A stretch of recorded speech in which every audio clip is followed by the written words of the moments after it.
Some bands know when to hang it up, but others keep touring decades past their expiration date. Original members dropping like flies, voices that can't hit the notes anymore, and lineups so changed they're basically tribute acts with the original name. From arena legends performing with 0 founding members to frontmen whose voices gave out years ago, these 10 classic rock bands are living proof that sometimes the best encore is knowing when to exit the stage. Number 10. Bon Jovi. It's my life, it's now or never.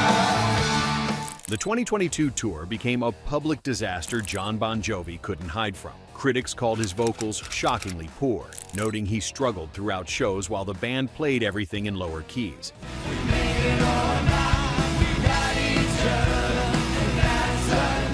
Even his wife Dorothea, watching from the audience after decades of marriage, finally told him after Nashville that his performance wasn't great, a devastating moment that confirmed what everyone already knew.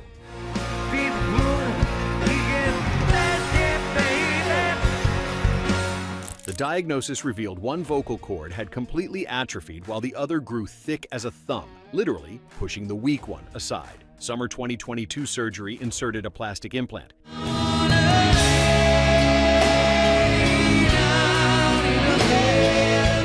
But the April 2024 Hulu docuseries captured his painful reality 9 months later. It sounds raspy, and it's not good. I don't even sound like me. He announced a 2026 tour, but his standard remains brutal. 2.5 hours a night, 4 nights a week. Fans who paid premium prices for those 2022 shows already know the damage is done. You get love. Yeah. Number 9. Lynyrd Skynyrd.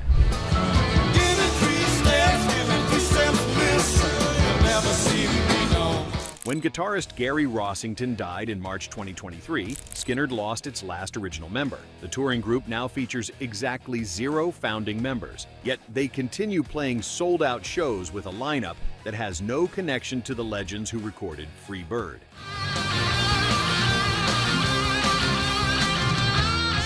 Guitarist Ricky Medlock was only briefly in the band from 1971 to 1972 as a drummer before leaving for Blackfoot, not returning until 1996 when the classic lineup was already gone. Sweet home Alabama. Rossington's deathbed wish keeps them touring, according to Johnny Van Zant, who says Gary made them promise, "I don't want to see this band go away."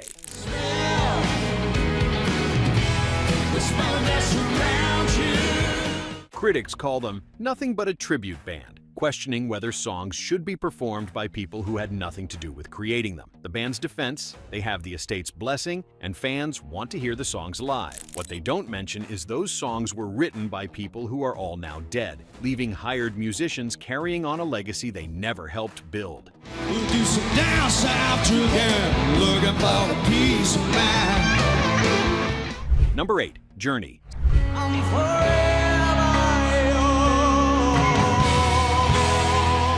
September 2024's Rock in Rio turned into a nightmare when Arnel Pineda's voice cracked during Don't Stop Believin'.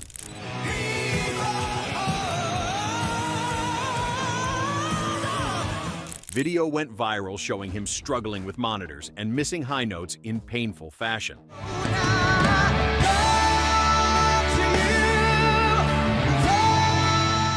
The singer, discovered on YouTube 17 years earlier, was so devastated he posted the clip himself on Facebook with a remarkable offer. He asked fans to vote whether he should stay or go, promising if Go reached 1 million, he'd step out for good.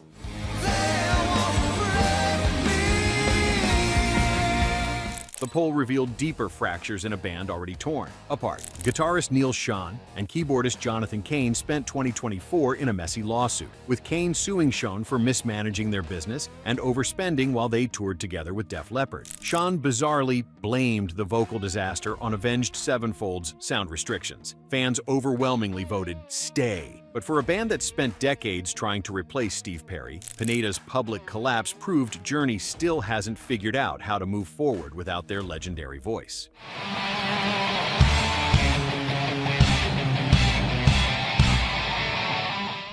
Number 7. Foreigner. At the October 2024 Rock and Roll Hall of Fame induction, founder Mick Jones couldn't attend. At 80 and battling Parkinson's since February 2024, Jones hasn't toured since 2022, leaving his daughter to accept the honor.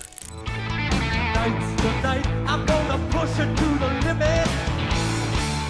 Original singer Lou Gramm showed up, but made his feelings clear about current frontman Kelly Hansen. He's all right, but he's mimicking me note for note. Use your voice and your style. Don't hang your coat on my hook. Hansen announced he's leaving after summer 2025 due to mysterious residency issues he refused to explain. Luis Maldonado, who joined in 2021, suddenly became lead vocalist for shows Hansen couldn't make.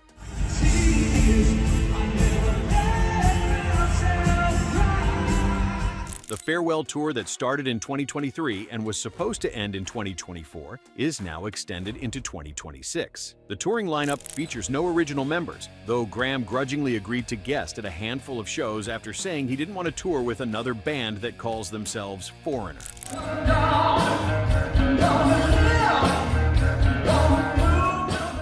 Number 6. The Beach Boys.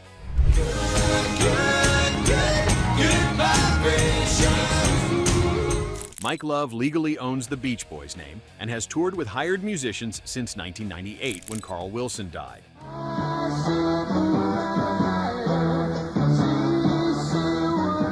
Al Jardine left rather than continue with Love's version, and Brian Wilson stopped touring in 2022 after a dementia diagnosis. When Brian died in June 2025 at 82 from respiratory failure, it left Love and Jardine as the only surviving originals, though they don't perform together. To see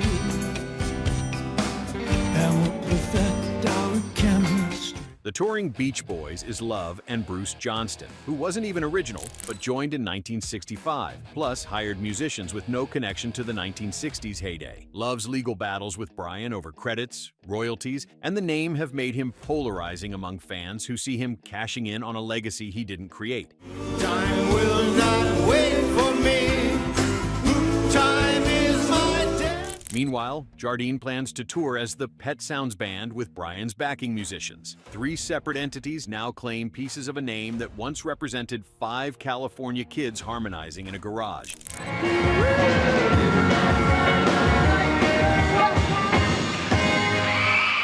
If you've been enjoying this countdown so far, smash that like button and subscribe for more classic rock deep dives. Quick question for you. Which of these fading bands do you think should retire first? Drop your answer in the comments and let us know where you're watching from. We have viewers from Australia to the UK to Canada and everywhere in between. All right, let's dive into the top 5.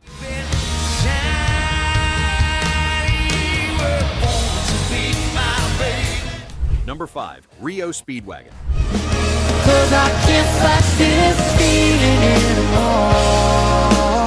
September 2024 brought shocking news that Reo Speedwagon would cease touring effective January 1st, 2025, due to irreconcilable differences between singer Kevin Cronin and bassist Bruce Hall.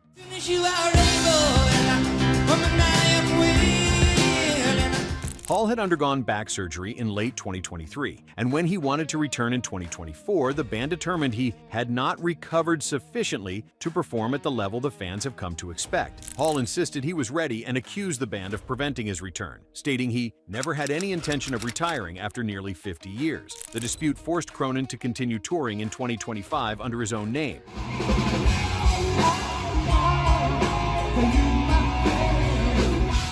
The Kevin Cronin Band, performing the same Reo songs with the same musicians. It's not easy going out as the Kevin Cronin Band, he admitted. You can't overestimate the power of the name Reo Speedwagon.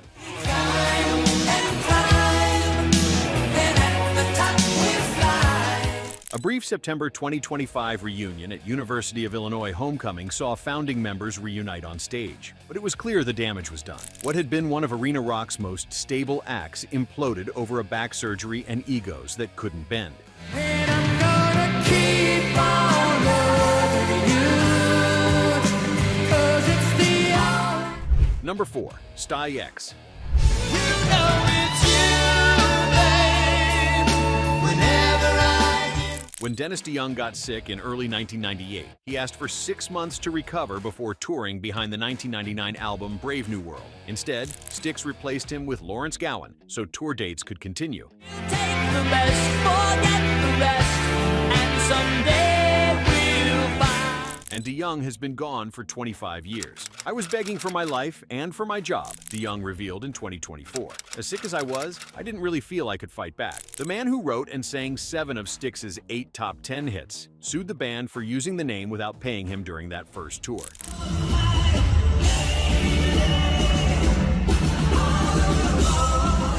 The current Styx features only 2 original members, guitarist James Young and bassist Chuck Panozzo, who appears occasionally due to health issues.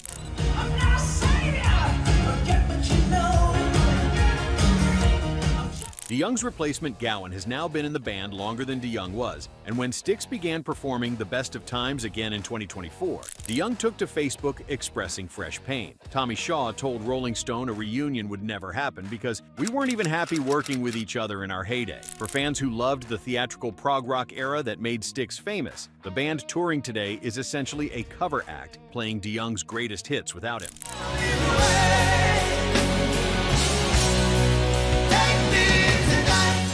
Number 3. The Doobie Brothers.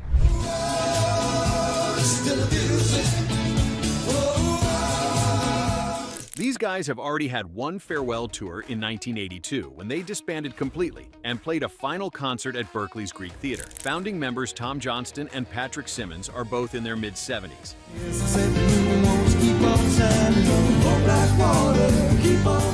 And Michael McDonald, who joined in 1975, is 72. The band's 50th anniversary reunion in 2019 brought McDonald back full-time, and they've been touring relentlessly ever since.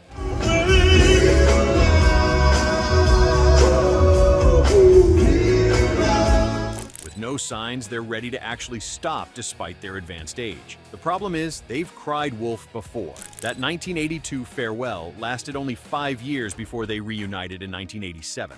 I know it's risky,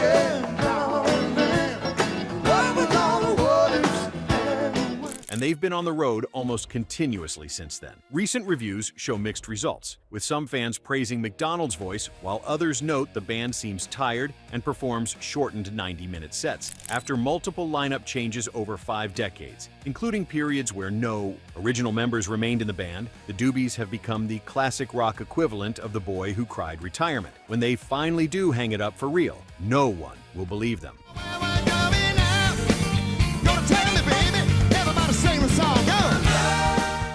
Number 2. Chicago.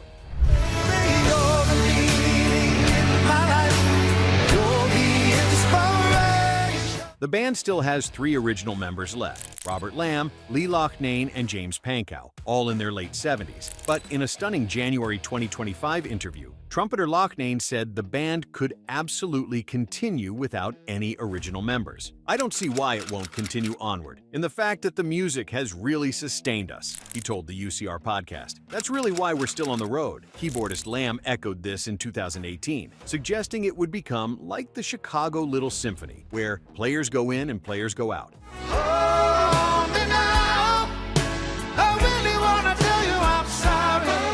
The writing is already on the wall. Lamb has missed numerous shows due to vertigo and ear inflammation, with hired keyboardist Lauren Gold handling his parts.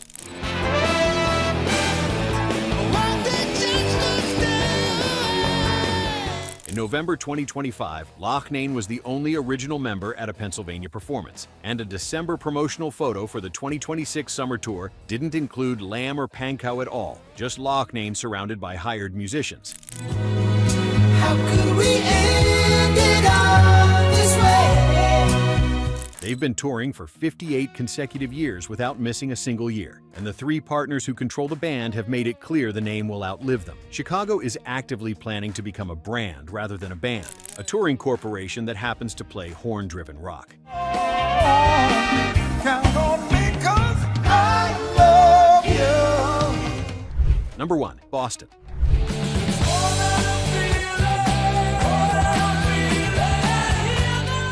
Tom Scholz is 77 years old and the only original member of Boston.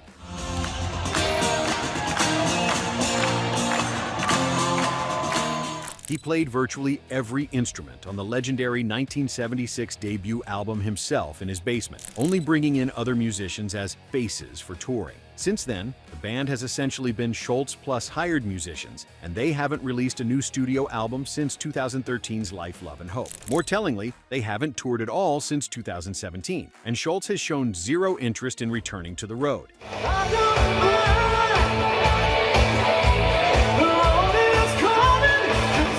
His analog home studio sits unused because there's almost no one left locally who can maintain or repair analog equipment. Yet Schultz insists, "I'm still writing music, believe it or not, with what's left of my brain." When asked in 2025 if Boston could tour without him, singer Tommy DiCarlo was blunt. "Boston is Tom." The perfectionist who took 8 years between albums and fought epic legal battles with record labels has essentially put Boston in indefinite limbo.